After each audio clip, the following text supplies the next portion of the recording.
pledge allegiance to the flag of the United States of America and to the republic for which it stands, one nation, under God, indivisible, with liberty and justice for all. Welcome, everybody. We don't have any changes or additions to the agenda. Move to close the agenda. Second. Okay, we have a motion and a second. Any further discussion? All in favor, say aye. Aye. Opposed, same sign. Motion carried. We have a public hearing, residential property tax abatement, community development. Six item. Motion to open the hearing. So moved. Second. Okay, we have a motion and a second. All in favor, say aye.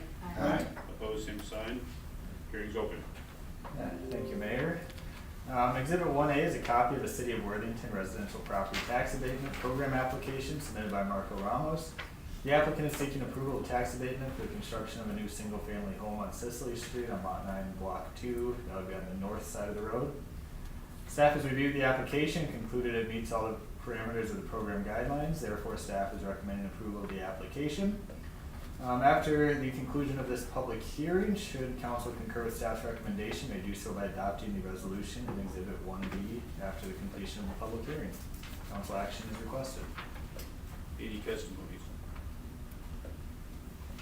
So is this something that's already been done, or is this a new? No, this will be another house they're planning to start this year. It'll be another spec home that'll later be for sale next to the one they're currently working on the north side of the road. The duplex? No, they're working on a single-family home on the north side of Cicely right now, towards the east end of the new section. Okay. And this will be right next door. Yep. Move to close the public hearing. Second. Okay, we have a motion and a second. Any further discussion? All in favor, say aye. Aye. Opposed, same sign. Motion is carried. Action on the hearing. Move to approve the, sorry, Property tax abatement. yes, the property tax abatement. Okay, we have a motion Second. and a second. Any further discussion? All in favor, say aye. Aye. Opposed, same sign. Motion has been carried. Thank you. On to the consent agenda. We had city council meeting minutes of August 11th, 2025. Board meeting, commissions, water and light commission meeting minutes of August 18th, 2025. Karen Lake Watershed District meeting minutes of July 16th, 2025. Financial statements of municipal liquor store statement period of January 1st through July 31st, 2025. Olson Park statement of revenue and expenditures, budget and actual for the period of January 1st, 2025 through July 31st, 2025. Fieldhouse statement of revenue and expenditures, budget and actual for the period of January 1st, 2025 through July 31st, 2025, and bills payable. Motion to approve. Second. Second, okay. Any further discussion? All in favor, say aye. Aye. Opposed, same sign. On to administration. All right, first case item is approval of Clarity Telecom doing business as Blue Peak, an internal transaction transferring the cable TV system and franchise to a wholly owned subsidiary. Blue Peak is a franchise cable TV provider in the city of Worthington. They intend to undertake a series of internal transactions that will result in the transfer of the cable TV system and franchise currently held by Blue Peak to one of two indirect wholly owned subsidiaries, either Blue Peak BTS Power or Blue Peak ABS Asset Entity. Upon completion of the asset transfer, Blue Peak will continue to operate the cable TV system.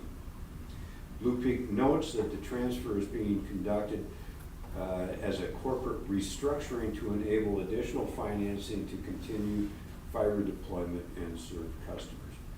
The asset transfer will not cause confusion or disruption to customers because Blue Peak will market and perform the services under the Blue Peak brand, maintain the same rates and terms of service, use the same customer service, technical, operational, and managerial personnel. Confidential financial statements are available for review and were delivered to me with the original request. Blue Peak has requested that the City Council grant its consent and execute the resolution that was included in Exhibit 1. And as further explanation, I did have lengthy discussion with the person from Blue Peak in Colorado that had sent this. I think for me, the easiest way to explain this is by setting up this separate entity that they're gonna transfer the cable TV portion of their business. It clears off a portion of that, their balance sheet, which then makes it, the cleared off balance sheet then is attractive to investors and borrowers. So it's, in high finance, I think this is a common occurrence. We probably don't see it very much with our, generally what we see as small businesses, but Blue Peak has had their franchise, I think the current franchise was taken out in 2013. It's a 14-year franchise. Our ordinance limits franchises for cable TV at 15 years. So their franchise expires in 2027, at which time it most likely will be continued for another period. But after discussing this at length with the Blue Peak representative, so that I could fully understand what this was all about, and having looked at their the financial information that they sent, which again is steeped in heavy financial and accounting practices. Profit loss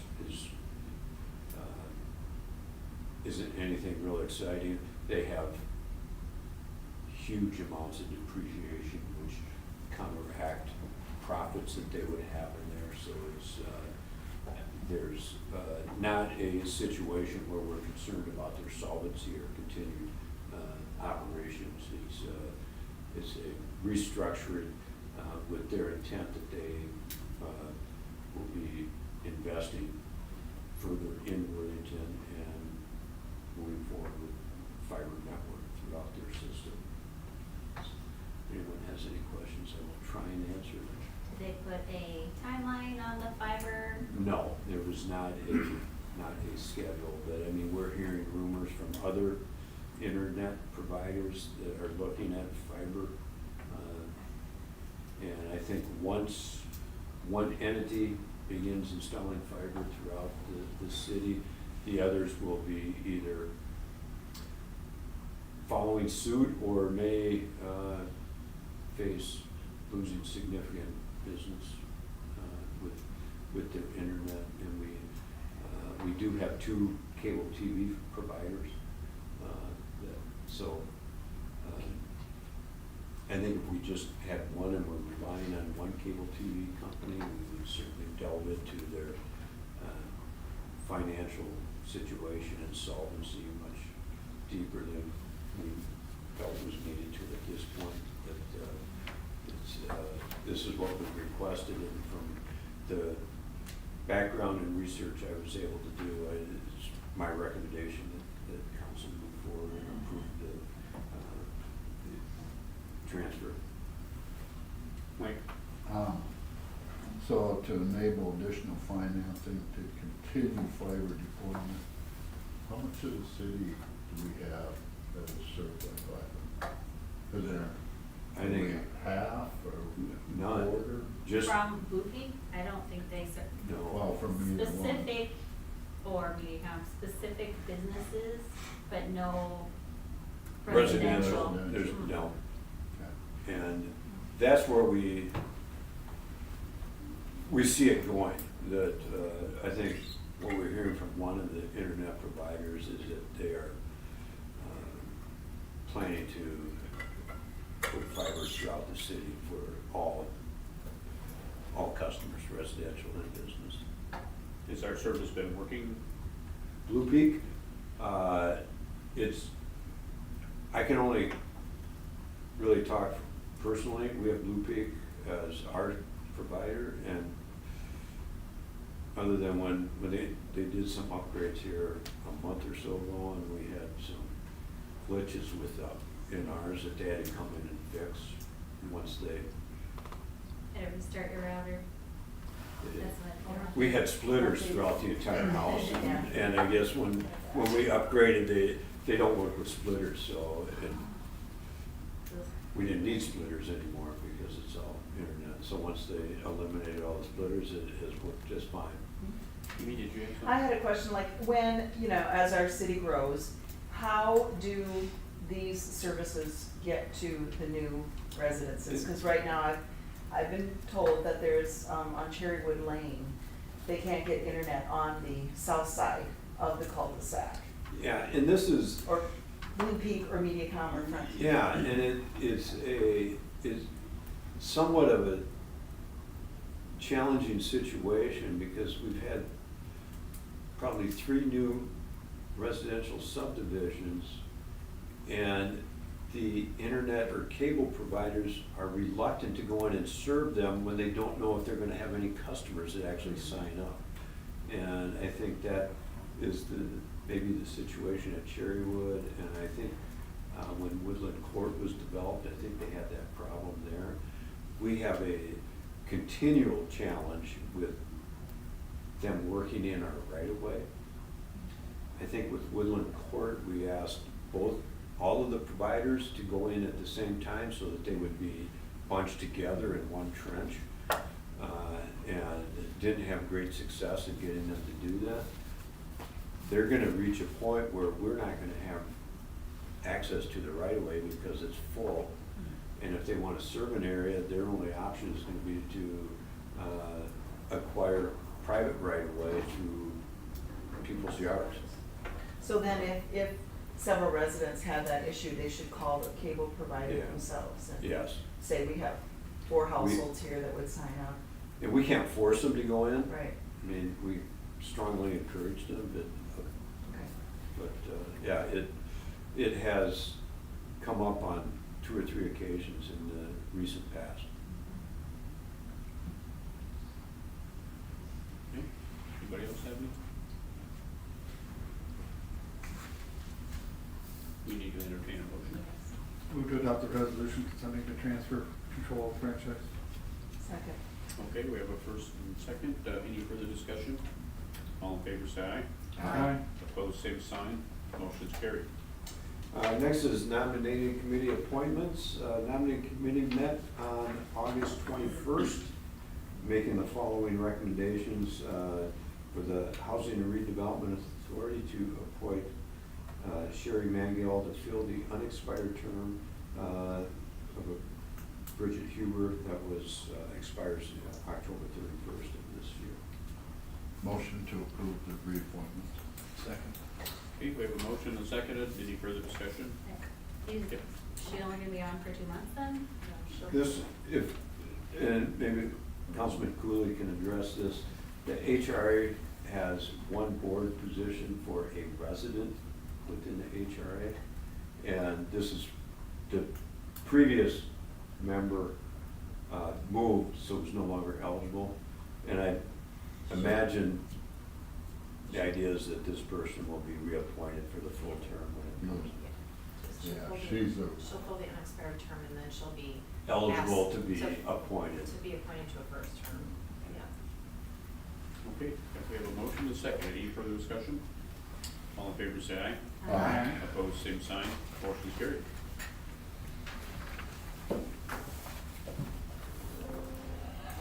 Vote rule. My first item is to declare cost to be assessed and order preparation of proposed assessment. Exhibit 1 contains the resolution declaring costs to be assessed and ordering preparation of proposed assessment. First one is project happened in 2023 on 2nd Avenue. It was a whole street reconstruction, but we were only assessing for sanitary sewer services from 10th to 12th Street. Resolution included in Exhibit 1-1. Second one is for miscellaneous unpaid charges in 2024 for removal of noxious weed and vegetation, unpaid charges for the stormwater utilities, and unpaid charges for the street light utility. Staff recommends that council pass the 2 resolutions in Exhibit 1-1 and 1-2 for sanitary sewer improvements and the special service and charges for the additional assessment.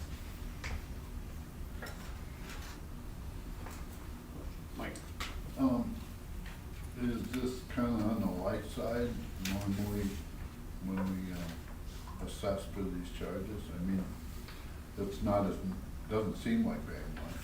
Nope. Are you talking about the Second Avenue or No, the other one, the miscellaneous? That's year by year. If there's Yeah. more people not willing to pay on the bill, then there's more.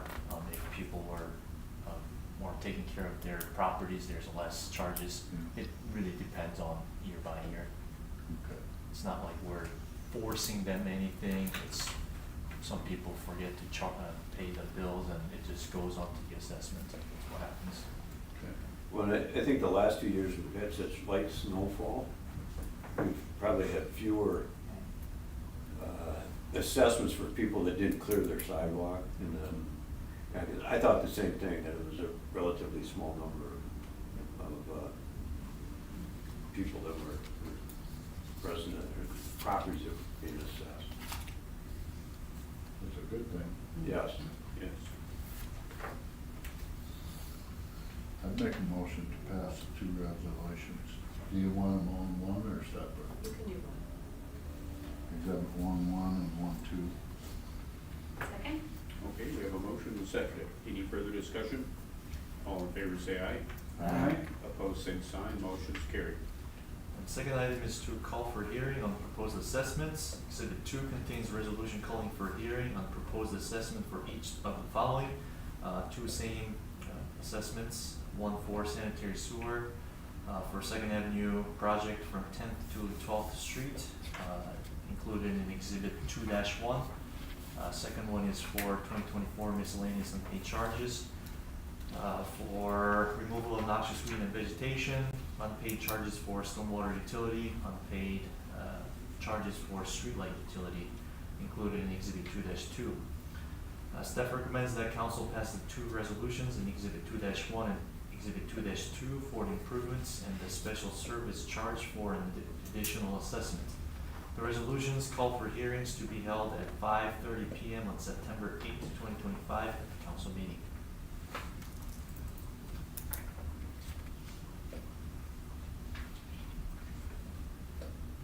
Motion to call for the hearing. Motion? The resolutions. And to approve the resolutions. Pardon me? And to approve the resolutions. And to approve the resolution. For both. Okay, all right. So we have a motion and a second. Any further discussion? All in favor say aye. Aye. Opposed, same sign. Motion's carried. Thank you. Yep, thank you. On to council committee reports. I have nothing. I attended the CDB marketing committee, and I just wanna let everybody know that sponsorship requests are down. So if there's an entity that is having something that would create some heads in beds kind of marketing, to send them to the CDB marketing committee to ask for sponsorship. They came back this year after several years off for the Labor Day tournament sponsorship, which brings a lot of people to town, so there's room for more, so if you think of an organization, send them Mike, No. Chris, No report. okay, Steve? Just updated notification, we sent out meeting invites last part of this afternoon for budget meetings on both September 9th and 10th. May take, this initial one, we're looking at levied funds. We might be able to finish it in one meeting, but we scheduled two just in case we run over. We have pretty much wrapped up our preliminary budget for levied funds, and it's not looking too terribly bad. And, you know, that's with some assumptions. One of the biggest assumptions is what healthcare insurance is gonna do. Our estimated budget at this point includes a 12% annual increase. If you recall, last year we had a 1% decrease. We have to pre-certify by the end of September, so that will be scheduled for September 22nd. That will be doing the pre-certification. We don't get our health insurance renewals until the 1st of October, so, that will be, you know, hopefully we're in a conservative, estimate for health insurance, because that is a large portion of our costs, but, it just is, it's a bit of a challenge to find times when we don't conflict with council meetings, committee meetings, work schedules, and everything else going on, but I think, by waiting till, September 9th and 10th, I think we were able to work around most of those other conflicts. That medical and family leave, is that part of the insurance? That's a separate, That's that's separate, and we have adjusted, since council took the action of going 50-50 on the premium, that was a late adjustment that we made, that we reflected in there. I thought I had another committee meeting at 5:15 on the 9th here in the chambers. Is that public art? Public arts, we Yeah. checked, yep, they moved it to the 16th, Okay. okay? Mhm. Yep. Yeah, there's all these other meetings. It's only a which- 15-minute overlap, so I thought maybe it's. That's all I have. Okay. Motion to adjourn? So moved. Second. Motion is second. Any further discussion? All in favor, say aye. Aye. Opposed, same sign. Motion is carried. Thank you, everyone.